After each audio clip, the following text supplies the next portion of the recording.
The shadow in the woods. I had always loved camping. There was something about the fresh air, crackling campfires, and peaceful nights under the stars that made me feel alive. But that all changed one fateful weekend in the secluded woods. It was a chilly autumn evening when my friends and I arrived at the campsite. We set up our tents and settled in for a night of laughter and good times. As darkness descended, we gathered around the fire, its warm glow casting dancing shadows across our faces. That's when I first noticed it, a flicker of movement at the edge of the forest.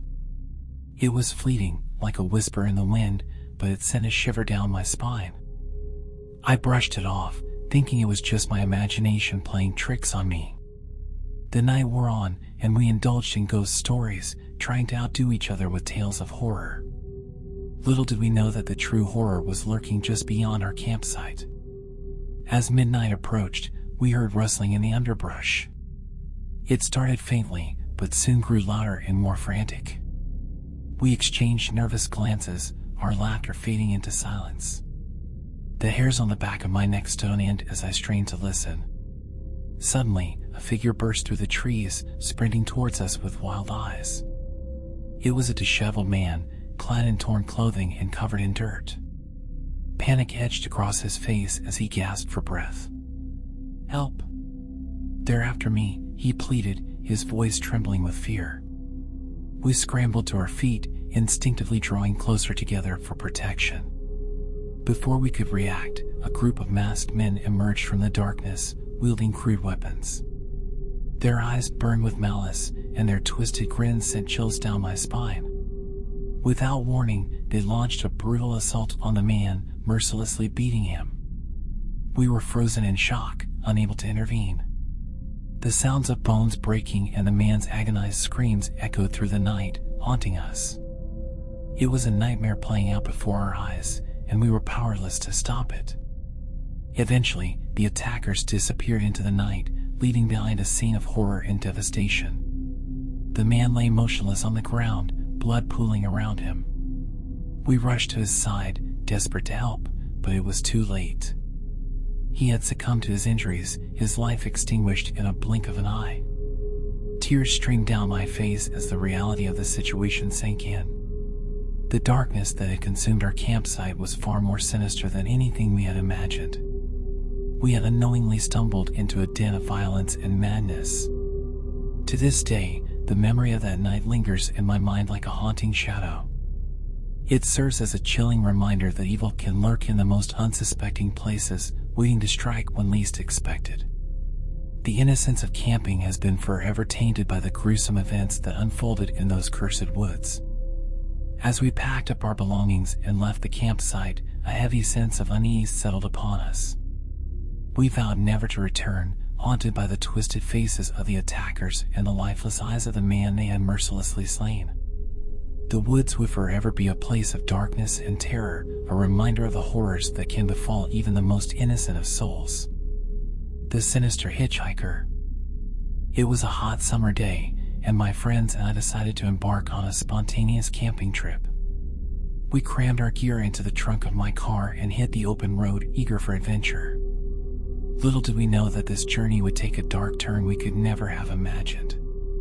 As we drove along the desolate highway, the sun beat down relentlessly, casting shimmering waves of heat on the asphalt. Sweat dripped down our foreheads, and the air conditioning struggled to keep us cool. We were desperate for respite when we spotted a figure on the side of the road, a hitchhiker.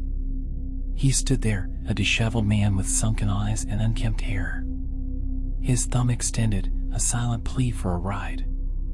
Against our better judgment, we decided to give him a lift, thinking it would be a small act of kindness on this scorching day. As the man climbed into the back seat, an eerie silence settled in the car. His presence seemed to suck the air out of the vehicle, leaving us with an unsettling sense of unease.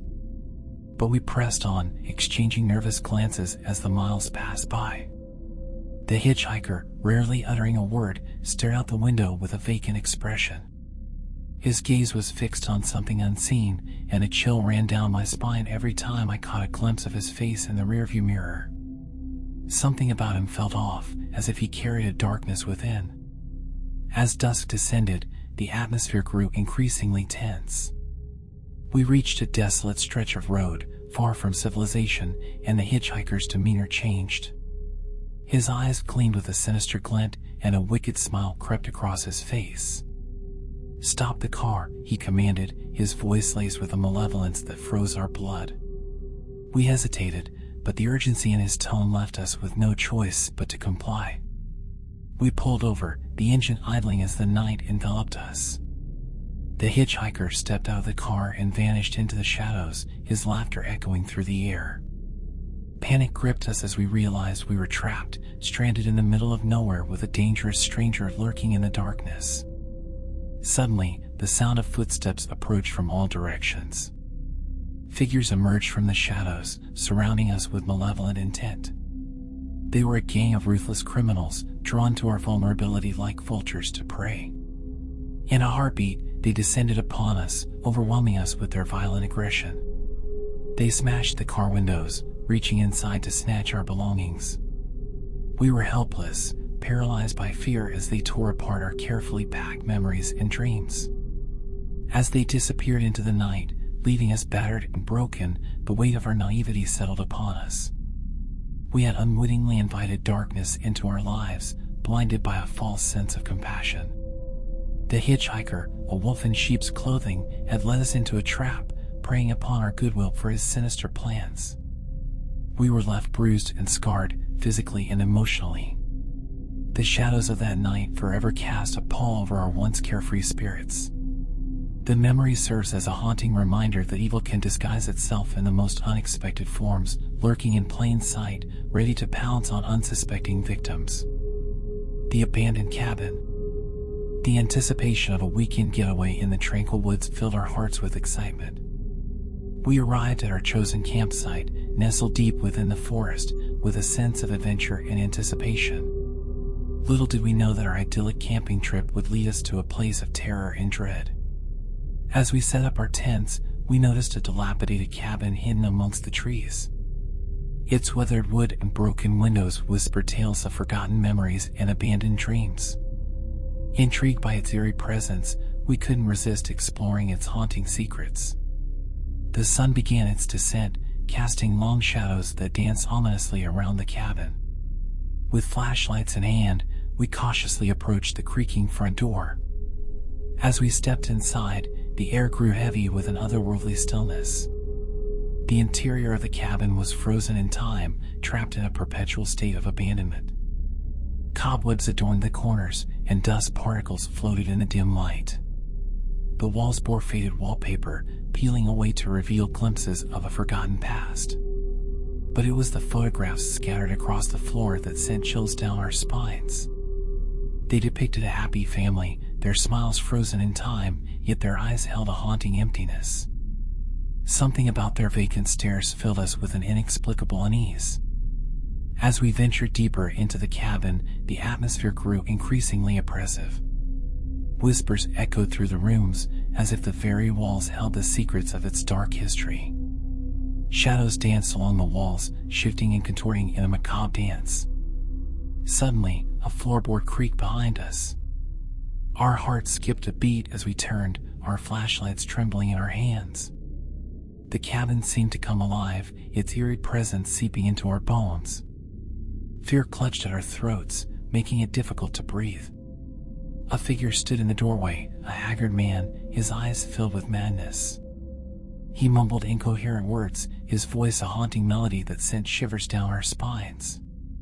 We instinctively backed away, our hearts pounding with a mixture of dread and fascination. The man lunged at us, his frail body moving with unexpected agility. We stumbled backward, desperately trying to escape the clutches of this deranged stranger. His grip tightened around our throats, his eyes burning with an unhinged intensity. But just as we thought all hope was lost, a loud crash echoed through the cabin. A hidden trapdoor had swung open, revealing a secret passage. In a desperate bid for survival, we managed to break free from the man's grasp and flee into the darkness. As we stumbled through the secret passage, the air grew damp and suffocating. The walls closed in on us, and the distant sound of dripping water filled our ears. Panic consumed us, our minds filled with a primal urge to escape the suffocating grip of the cabin's hidden depths. Finally, we burst into the open air, gasping for breath as the moon bathed us in its pale light. We ran, our feet carrying us far away from the cursed cabin, leaving behind the echoes of madness and despair.